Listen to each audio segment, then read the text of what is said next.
ก็ไม่รู้ว่าโดนอะไรนะพอรู้อีกทีก็อยู่ในเรือแล้ว Waktu itu kan yang pegang kapten semua, paspor, PST apa segala macam lah.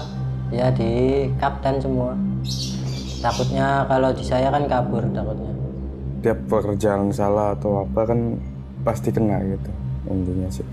Pekerjaan salah apalagi yang salah fatal gitu. Kaptennya ya langsung pukul 4 kali di muka. The high seas are a watery Wild West, and its victims are many above and below the waves. If slavery exists everywhere in the world, nowhere is it more invisible, out of reach, and unreported than in distant waters. What do we really know about the lives of these at-sea workers?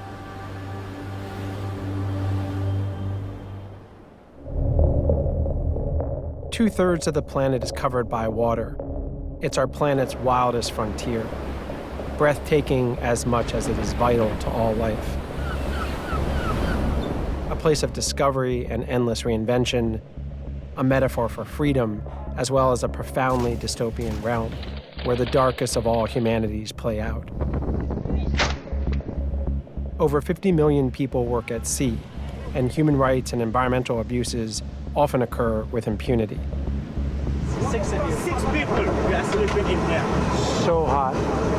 This is I've never ever seen this bad. My name is Ian Urbina. As a journalist, I've spent the past decade reporting from this lawless frontier. I run an investigative journalism organization called the Outlaw Ocean Project that reports about crimes happening in this space.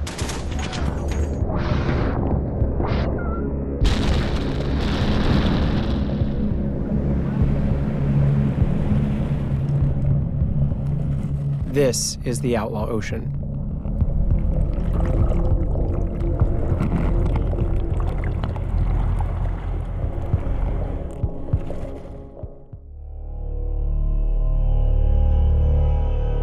When a man desperate for work finds himself in a factory or on a fishing boat or in a field, working, toiling for little or no pay and beaten if he tries to escape, that is slavery.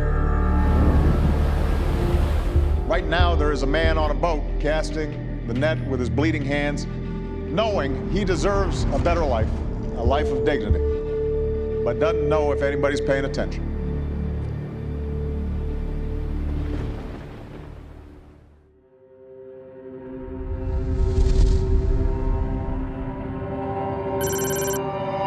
I traveled to the port of Can Tang with filmmaker Fabio Nascimento. Thailand is a country with a booming tourist sector and one of the largest fishing fleets in the world. To satisfy huge global demand for low-cost seafood, Thailand began to rely on migrant labor, and fish stocks began to plummet. So as coastal fish stocks declined, we started to see investment in a new kind of boat, a boat that could go out to sea for longer, that could go into deeper waters safely. In some cases, you'd have cargo vessels resupplying fishing vessels. So this is known as transshipment at sea, which pretty much allows you to stay out indefinitely.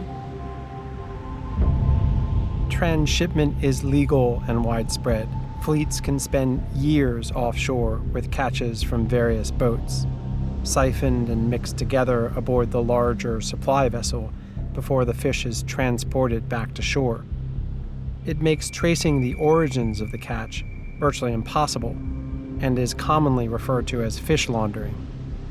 It means retailers can't guarantee where their fish comes from, or if they're slave-free. The further the owner of the fishing company is away from the actual impact of what's happening on their boats, the more removed the consumers are from what's happening along the supply chain, the more horrific the abuse can be.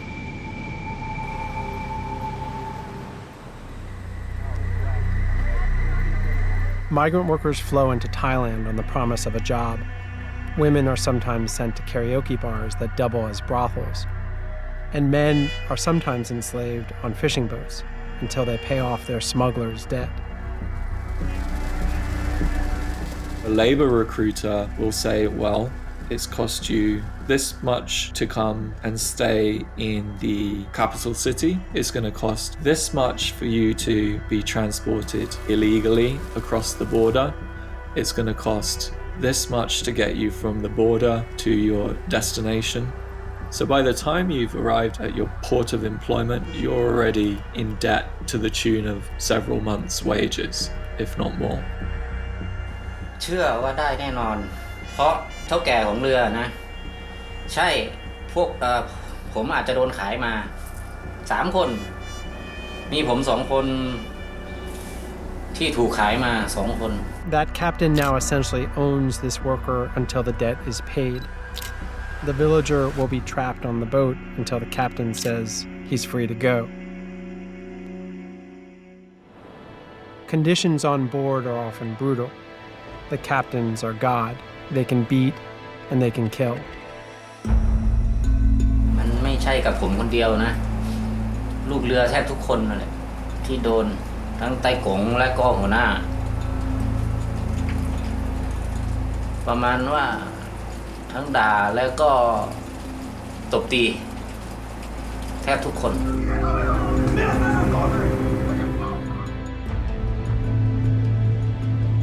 Most of those I've interviewed aboard vessels spoke of 20-hour days with a steady supply of amphetamines to keep work going.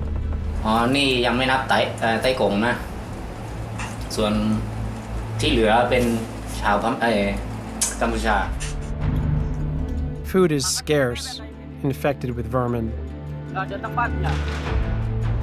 and the smallest injury can be fatal. In this rare footage, a deckhand dies from an injury and his body is buried at sea. In a boat full of slaves, nobody ever sleeps easy. จริงแล้วเขาก็พูดได้ถูกต้องนะถ้าเกิดมีอะไรผิดใจกันกับคนในเรือนั่นเวลากลางคืนเป็นเวลาที่น่ากลัวเราไม่สามารถรู้ได้ว่าเขาคิดจะทำอะไร Fishing is ranked as the world's deadliest profession, with roughly 38,000 fatalities annually. In some ports of the world, like in Montevideo, Uruguay, fishing boats drop off an average of 1 dead body every 6 weeks. What remains unclear is how many bodies are dumped at sea, and how often do crew die from avoidable accidents, abject neglect, or murder.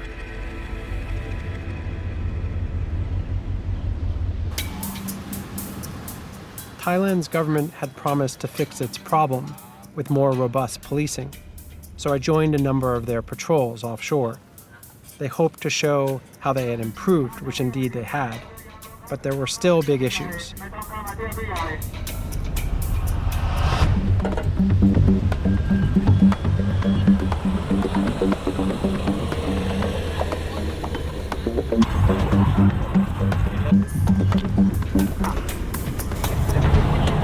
So we need to figure out that group first. So we need to figure out who's the bosun and who's the engineer. So we can split that up. The bosun is essentially the crew boss. He's the intermediary between the crew and the officers.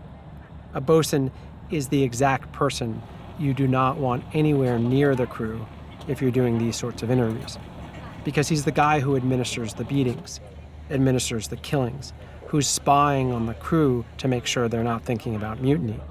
And so for the inspectors to turn to the bosun and to have him be the translator of these interviews was, so screwed up, it was almost comical, darkly so. So are we almost ready to move these guys onto the boat? Yeah. All right, so let's... This was often pure theater. The Thai government claimed it had conducted 50,000 inspections, and not a single violation was found, despite a recent report that reveals 3/4 of its fisheries are still linked to indentured labor.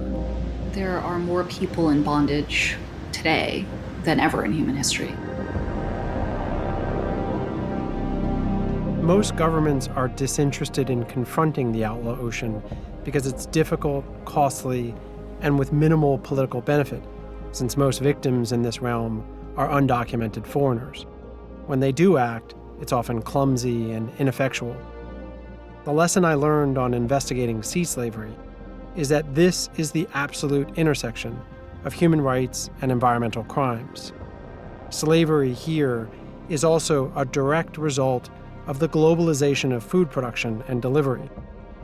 It's based on a system that's decentralized and outsourced, and a business model which has turned crimes occurring in distant waters and down the food supply chain into a convenient, normalized blind spot.